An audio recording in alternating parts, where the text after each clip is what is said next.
libro se titula Es una política para la libertad. ¿No crees que la palabra libertad y política son antónimos? No. No, porque yo no veo la política como la ciencia de la gestión del Estado, sino como la ciencia de la gestión de las interrelaciones de la sociedad civil.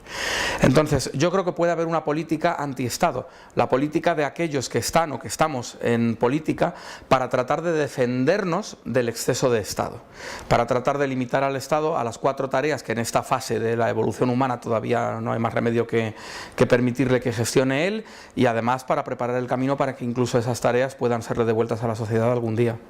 ¿No crees que eso es una empresa un tanto quijotesca? Sí, claro que lo es. Por eso es por lo que nos planteamos, yo creo que no solamente yo mismo, sino por supuesto todos mis compañeros y los liberales libertarios de otros países, la política como un trabajo, como una misión a larguísimo plazo, porque al final de lo que se trata es de inducir un cambio generalizado de paradigma, de mentalidad, de forma de ver las cosas por parte de la sociedad, y eso tardará muchísimo tiempo. Ahora tenemos grandes aliados como la evolución tecnológica, que creo que juega a nuestro favor, o quiero creer que juega a nuestro favor, yo soy bastante optimista en ese sentido, y como también la propia implosión que tarde o temprano llegará del sistema del hiperestatismo, de esta socialdemocracia generalizada y transpartita que tenemos en Europa, y que en general en el resto del mundo también existe, a lo mejor con características diferentes a las europeas, pero que es insostenible económicamente. Entonces esa insostenibilidad del hiperestado por un lado y la evolución tecnológica que empodera al individuo por otro, confluirán en la necesidad de un cambio de modelo generalizado económico, social, cultural, pero también político, hacia más libertad y menos Estado, hacia más individuo, y yo creo que ahí es cuando los liberales libertarios tendremos un papel que jugar. Prologas tu libro con una frase que es un tanto lapidaria, que dice: es el momento de los liberales. ¿Esto tiene más de alegato electoral o es que de verdad te lo crees? Yo me lo creo. Lo que pasa es que cuando digo que es el momento de los liberales, digo que es el momento en términos históricos, no me refiero pues a la fecha de hoy o al mes concreto en el que estemos. Digo que está llegando el momento de los liberales, porque la fatiga del sistema estatista es evidente. Esta última recesión, de la que todavía estamos intentando salir en España, de la que parece que ya están saliendo un poco mejor en otros países, es una prueba de que el sistema de altísimos impuestos, gran control estatal de las vidas y haciendas de la gente, es un sistema que creo que tiene los días contados, que se resquebraja, que está haciendo aguas, que probablemente la siguiente recesión, que venga dentro de unos años o de una década o poco más, sea ya tan fuerte que no sea solucionable de la manera en que se está intentando solucionar la actual, que es pues mutualizando deuda y creando nuevamente, intentando impulsar burbujas que se coman los restos de la recesión anterior. Yo creo que eso tiene un límite, podrá ser la próxima crisis o la que venga detrás, pero no más allá, con lo cual eso unido a esa insostenibilidad del sistema actual, unida a la evolución tecnológica y a la cultura que produce esa evolución tecnológica, yo creo que hacen que de aquí, hablando en términos históricos, de aquí a 20, 30, 50 años, en unas pocas décadas, vayamos a tener que transitar desde este sistema de gran Estado a un sistema de libertad, desde el consenso socialdemócrata o desde el consenso democrático hacia un consenso en el cual la libertad del individuo se recupere como un valor fundamental, y la toma de decisiones deje de estar condicionada por los estados y pase a devolverse a cada ciudadano. Venimos de unas décadas anteriores o de un siglo, incluso de unos siglos anteriores, en los que era crucial elegir bien en conjunto. La cultura que teníamos y la tecnología de la que se derivaba hacían que viviéramos en un mundo de la escasez, en el cual era necesario que unas pocas personas, una élite, una casta política, como se dice ahora, recriminándole sus acciones, tomara las decisiones por parte de todos nosotros, en nombre de todos nosotros, de la forma más acertada o más honesta, más honrada que se pudiera. Claro, ese sistema hemos visto que hace aguas, que no se le puede dar a los políticos un cheque en blanco durante 4 años para elegir bien, acertadamente, honradamente, en nombre de todos nosotros. La tecnología hace que además eso ya sea innecesario. Y lo que es innecesario al final termina por ser también rechazado. Con el paso del tiempo eso es lo que va a ocurrir. La gente ya no quiere que alguien les represente bien, sino que lo que quieren es actuar de forma directa. Y yo creo que gran parte de todo este fenómeno de desafección política que vemos en todo Occidente, ese clamor generalizado que cuento en el libro, que se reduce en un eslogan que se vio durante el 15M y después, que era el de no nos representan, todos aquellos jóvenes gritaban no nos representan y se referían a toda la casta política. Yo creo que va mucho más allá. Yo creo que no se referían solamente a esos políticos concretos de ese momento concreto en un país determinado, sino que lo que está en crisis es la propia función representativa, que ya es cada vez menos necesaria.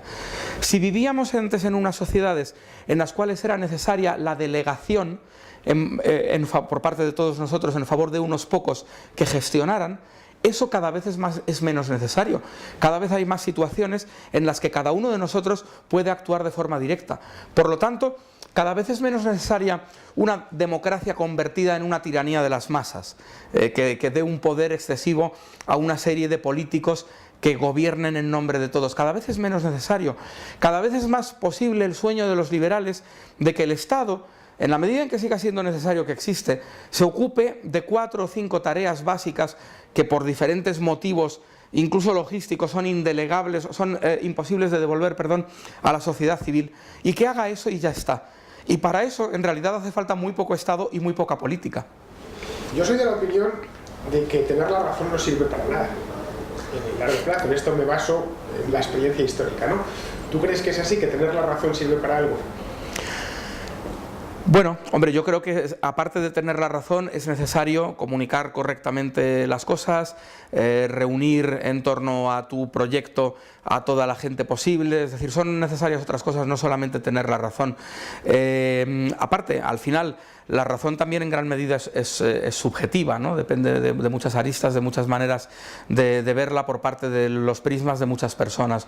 Sí, probablemente no sea suficiente tener la razón. Yo estoy convencido de que los liberales más libertarios, más radicales, los liberales que no hemos claudicado, que queremos revocar las concesiones que otros liberales han venido haciendo al colectivismo de un signo o de otro, de un color o de otro, pues esos liberales creo que tenemos la razón, que en términos históricos la tenemos, que todavía no se ve, que nuestro movimiento tiene una visibilidad muy pequeña y es denostado por parte de los colectivistas que componen el 98% de todas las sociedades desarrolladas, pero que sin embargo tenemos la razón y que esas fuerzas motrices profundas que hacen evolucionar en un sentido o en otro a las sociedades nos dan la razón. Esa evolución tecnológica está ahí, está haciendo que los nodos de interconexión entre las personas cada vez sean más horizontales, que todas las personas en una sociedad puedan conectarse directamente unas con otras, que no sean necesarias las jerarquías que antes eran imprescindibles, ¿no?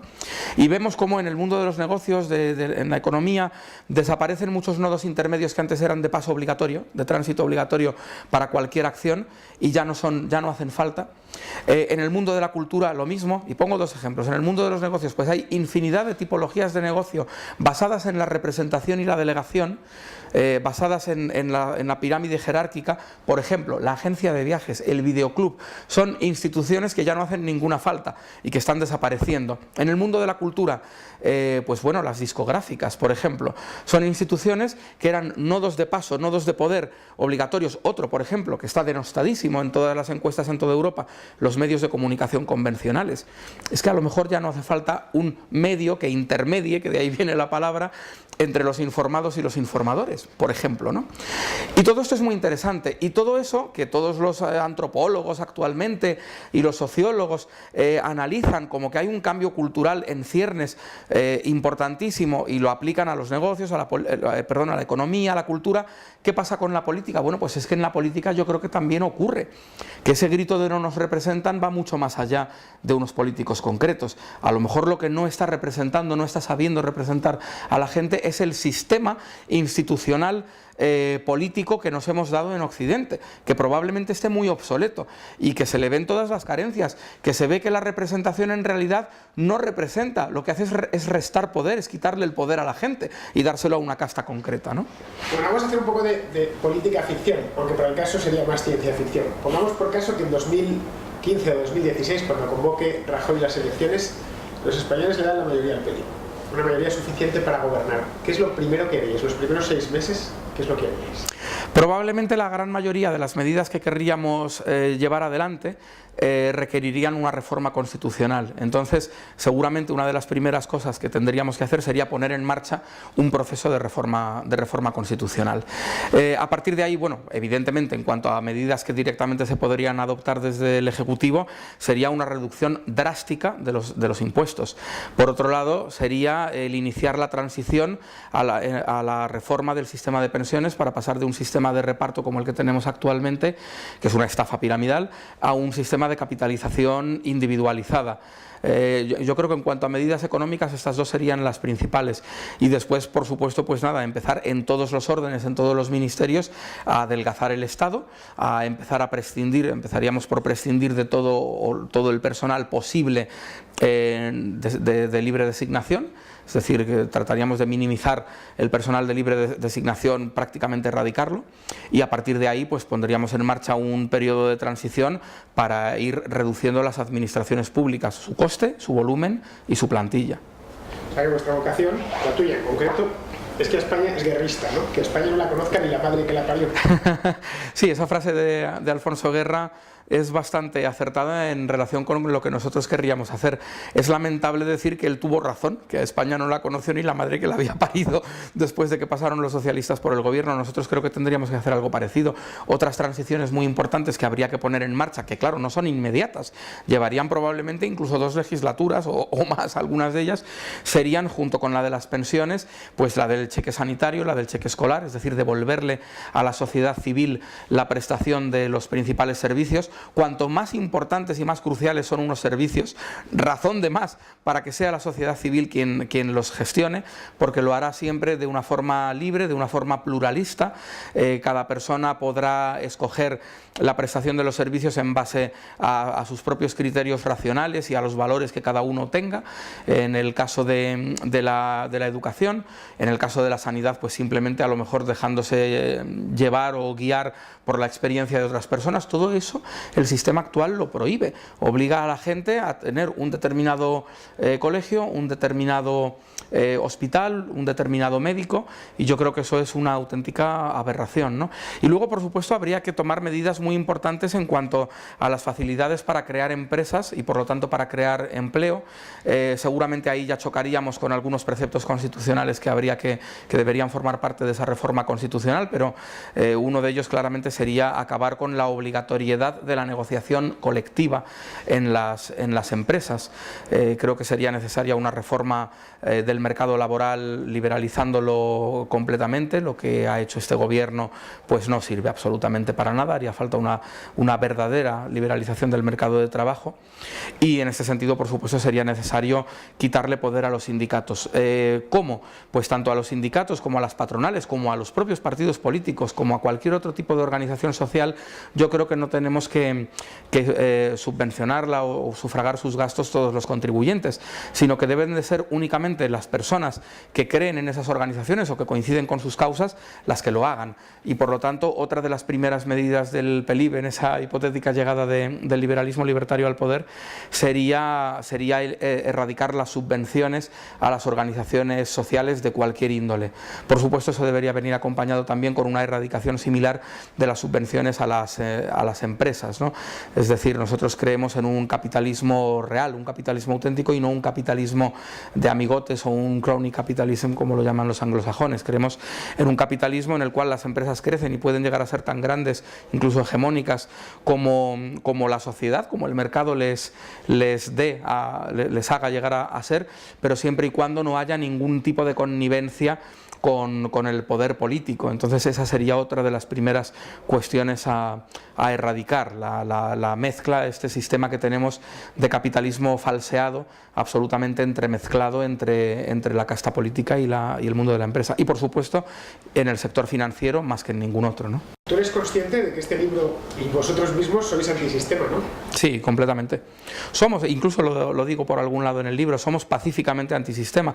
Pacíficamente porque al final los liberales libertarios tenemos solamente 2 opciones. Una es echarnos al monte, como hicieron los liberales clásicos en siglos pretéritos en España y de hecho en toda Europa y en América Latina y en otras regiones del mundo. O 2, pues tratar de vivir conforme a nuestros valores, evitar por lo tanto el inicio de la violencia y tratar de defendernos del sistema por los cauces que el propio sistema nos da. De momento estamos en eso. Claro, ya veremos cómo evoluciona el sistema y cómo tendremos que evolucionar nosotros.